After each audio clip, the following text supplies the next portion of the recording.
obat. Setelah upacara kedewasaan, Xiaoyan akhirnya bisa beristirahat. Hari-harinya, yang biasanya penuh sesak dengan latihan, menjadi santai.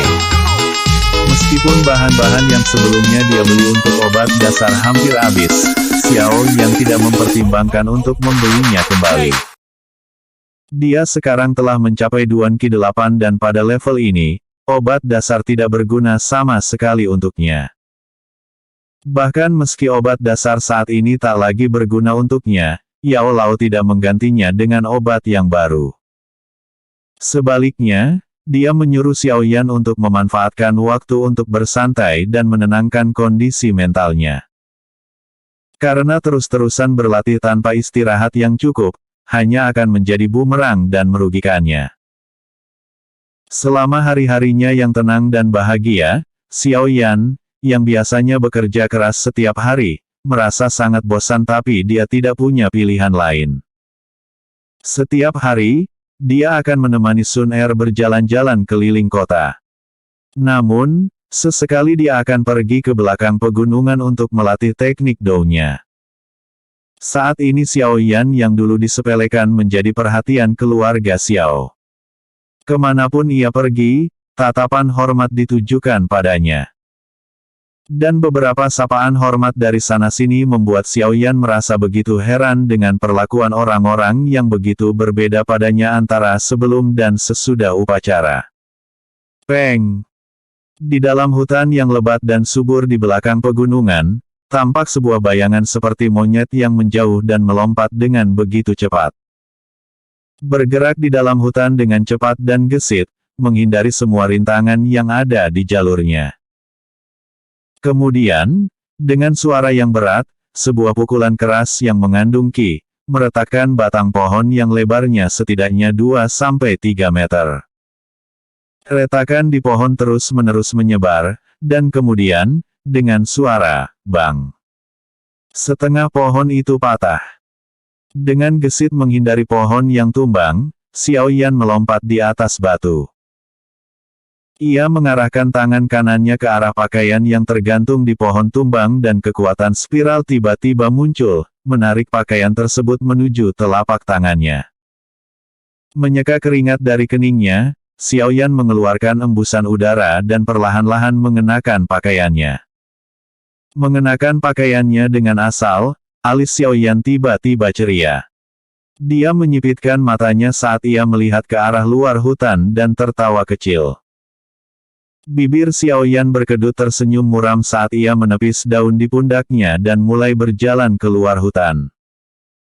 Di luar hutan, cahaya matahari menerpa tubuhnya, menusuk tulang dan menyampaikan perasaan yang nyaman dan hangat dalam hati.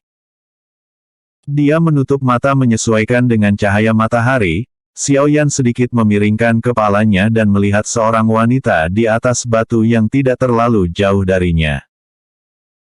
Matahari menerangi sosok gadis cantik yang jangkung, menyoroti lekukan tubuhnya yang menawan, terutama sepasang kakinya yang panjang, ramping dan seksi. Menatap Xiao Yu yang duduk dengan tenang di atas batu, Xiaoyan meletakkan tangan di belakang kepala dan perlahan berjalan menuju batu raksasa. Dia menatap sosok cantik tersebut. Pandangannya jatuh pada sepasang kaki yang jenjang, selama beberapa saat berlama-lama menatapnya. Dia kemudian terisak dan berkomentar angkuh, "Kakimu indah. Tak perlu memamerkannya." Hanya dengan beberapa kata, wajah menawan Xiao Yu yang dingin berubah muram. Dadanya sedikit naik turun, Xiao Yu menggertakkan giginya dan menjawab dengan dingin, "Apa kau tahu kenapa aku datang mencarimu? Untuk mengalahkanku." Menarik tangannya dari hidung, Xiaoyan menebak santai, sambil tertawa pelan. "Saudaraku terluka parah karena pukulanmu dan sekarang terbaring di tempat tidur. Karena kau begitu kejam, aku, sebagai kakaknya, tidak bisa membiarkan dia meronta-ronta tanpa membalasmu." Sepasang mata indah Xiao Yu melotot pada Xiaoyan, penuh kedengkian.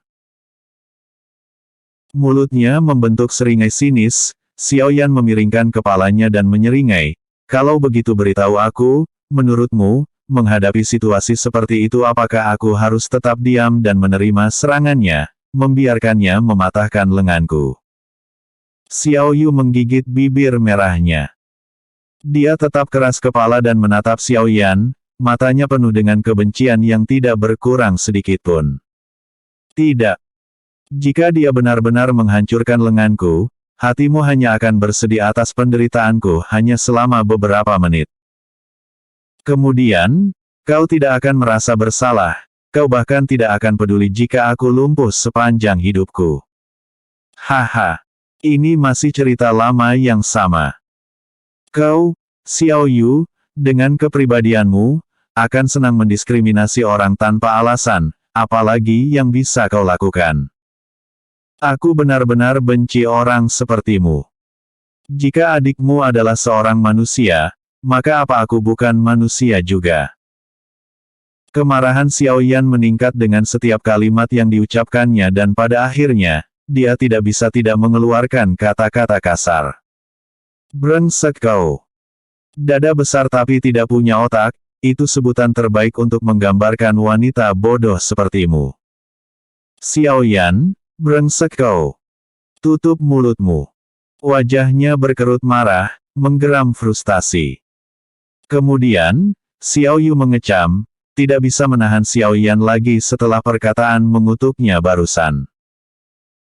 Melihat wajah elok Xiao Yu berubah pucat, mata Xiao Yan terbakar amarah saat ia mencemooh dan mendecakkan bibirnya, hatinya merasa sedikit gembira. Mengambil napas dalam-dalam, Xiao Yu perlahan-lahan memadamkan kemarahan dalam hatinya dan menggunakan kaki panjangnya yang menggoda untuk melompat turun dari batu. Dia menggertakkan gigi saat berkata, apapun alasannya, aku tidak akan membiarkan bajingan sepertimu lolos hari ini.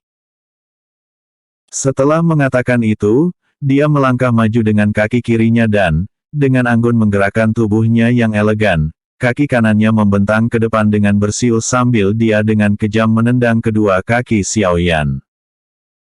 Dengan gerakan tiba-tiba, Xiao Yan hanya bisa mengutuk dan dengan cepat melompat mundur, hampir tidak bisa menghindari tendangan Xiao Yu. Huff, tidak peduli seberapa berbakatnya dirimu, kau hanya mencapai Duan Ki-8. Jika aku tidak memberimu pelajaran hari ini, kesombonganmu mungkin akan setinggi langit.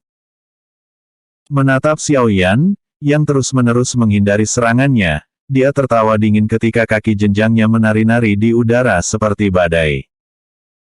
Tendangan kerasnya membawa hembusan angin yang kuat, membuat daun-daun di sekitar berjatuhan. Xiao Yu, yang memiliki kekuatan Douze bintang 3, jauh lebih kuat dibanding Xiao Ning. Serangan-serangan sedemikian cepat, Xiao Yan bahkan tidak memiliki kesempatan untuk menyerang balik. Dia hanya bisa menghindar. Meskipun hanya mampu menghindari tendangan Xiao Yu tanpa henti, wajah Xiao Yan tetap terlihat tenang.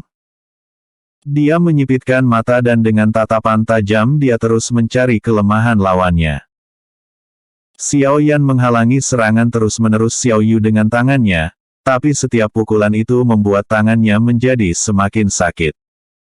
Sungguh, tampaknya Xiao Yu tidak benar-benar bodoh. Dia tidak mengeluarkan semua tenaganya untuk menyerang Xiao Yan dan meskipun serangannya membabi buta, serangan-serangan itu hanya akan menyebabkan cedera ringan yang akan pulih dengan cepat. Melihat Xiao Yan buru-buru mundur, bibir Xiao Yu terangkat puas. Dia sedikit berjingkat ke depan dan kembali menyerang dengan kejam. Tapi ketika dia memulai serangannya, Xiao Yan, yang telah menghindar sejak awal, tiba-tiba menjadi buas. Dengan telapak tangan melengkung Xiao Yan menunjuk ke arahnya, membuat Xiao Yu merasakan kekuatan yang besar tiba-tiba menariknya dan membuatnya tersandung ke depan.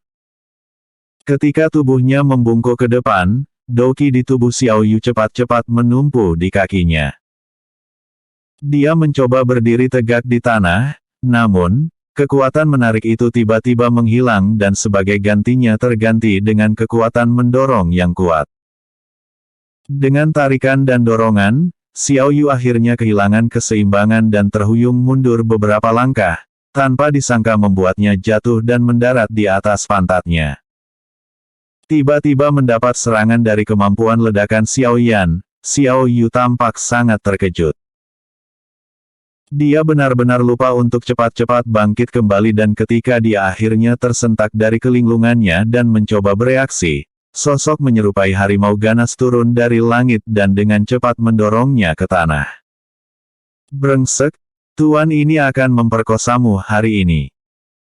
Memar di wajahnya dan luka di sekujur tubuhnya membuat Xiao Yan menarik napas ketika kedua tangannya menempel pada denyut nadi Xiao Yu di pergelangan tangannya yang pucat. Episode sebelumnya. Chapter 45, Babak Final. Episode berikutnya. Chapter 47, Hujatan. Xiao Yu merasa terkejut mendengar kata-kata vulgar Xiao Yan. Setelah beberapa detik berlalu, ketika dia berusaha keras melawan orang yang memegang tangannya, wajahnya semakin memerah karena tenaga dan amarahnya. Namun, Xiao Yan terbukti kuat. Dia mulai menekan pergelangan tangan Xiao Yu lebih kuat, menyebabkan tangannya perlahan-lahan mati rasa. Setelah beberapa saat usahanya sia-sia, Xiao Yu akhirnya terpaksa diam. Dengan mata melotot dan perasaan malu, dia membentak Xiao Yan. Bajingan kecil. Lepaskan aku. Kerasnya tenaga yang dia gunakan untuk membentak Xiao Yan, membuat dada Xiao Yu naik turun. Xiao Yan membuka mulutnya, meringis karena memar di tubuhnya. Dia menarik napas dalam-dalam beberapa kali dan menunduk mencibir, melepaskanmu. Setelah kau menghajarku apa aku harus melepaskanmu begitu saja? Aku bilang aku akan memperkosamu hari ini. Xiao Yu tahu Xiao Yan tidak akan melakukan hal itu.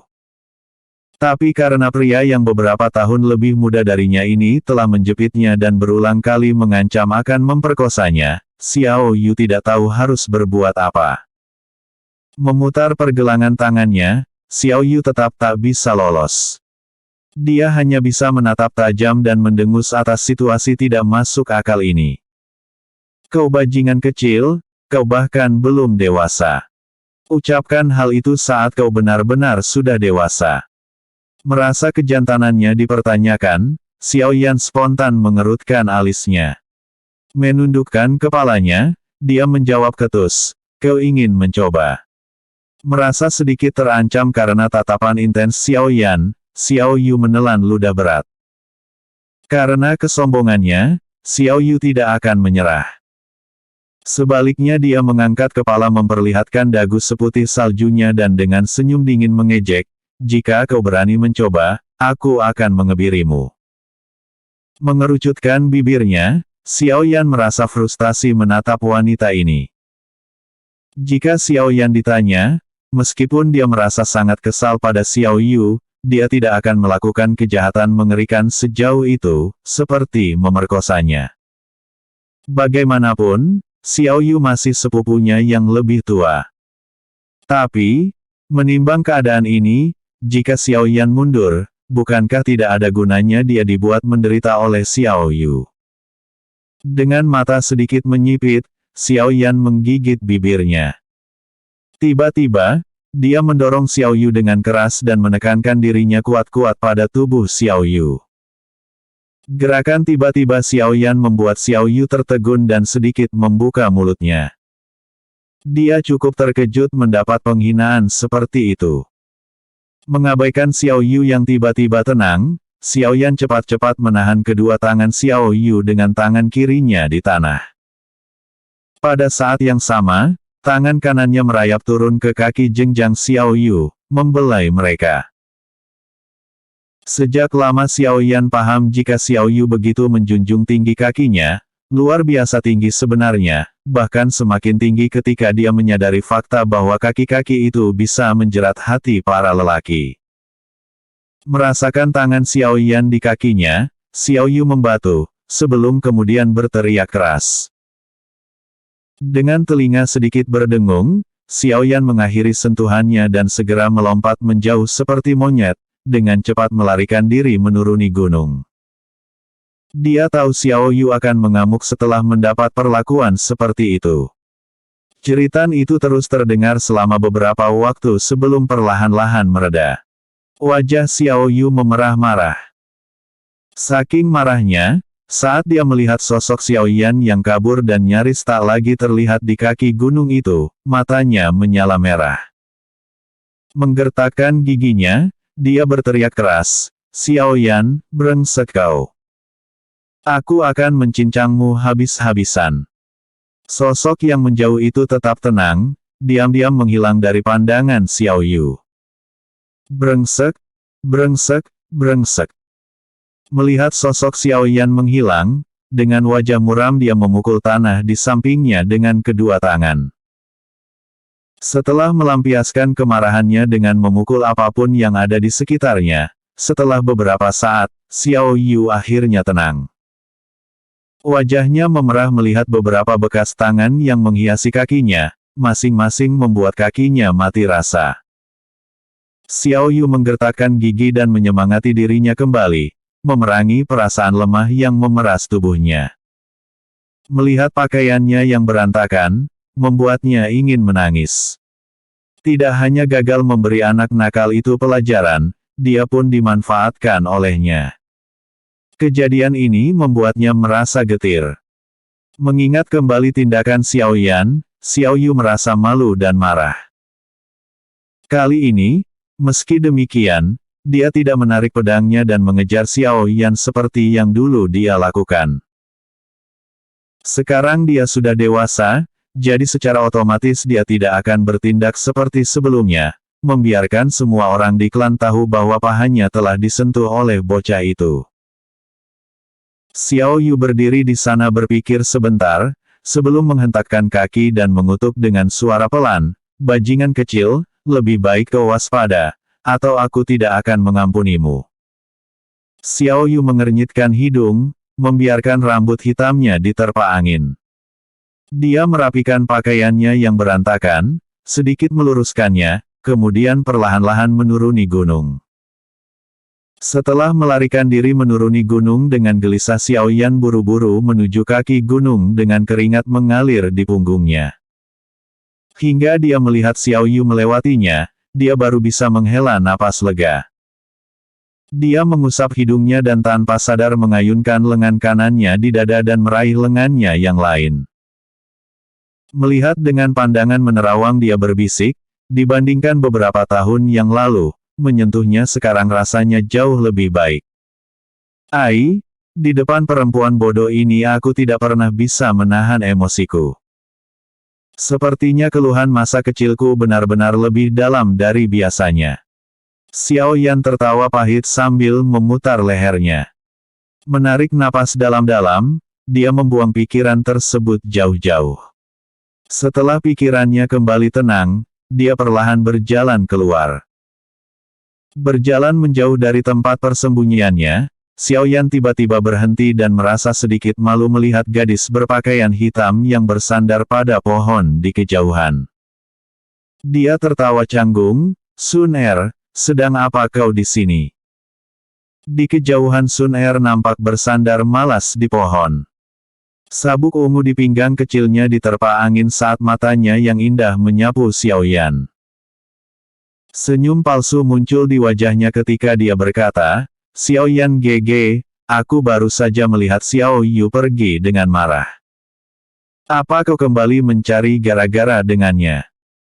Malu-malu menyentuh hidungnya, Xiao Yan berjalan ke depan dan mengusap datar, tidak ada yang tahu kenapa dia dalam mood yang buruk lagi. Melihat Xiao Yan tertawa, Sun Er hanya bisa menggelengkan kepalanya. Setiap kali Xiao Yan GG di dekat Xiao Yu, Xiao Yan GG tidak bisa berpikir jernih dan selalu melakukan sesuatu yang mengejutkan. Mendengar kata-kata Sun Er, Xiao Yan merasa sedikit bersalah tapi dia mengangkat bahu dengan polos dan berkata, "Kau tahu, aku terpaksa." Tertawa ringan, Sun Er mengerucutkan bibir mungilnya. Menaruh tangannya di belakang punggungnya.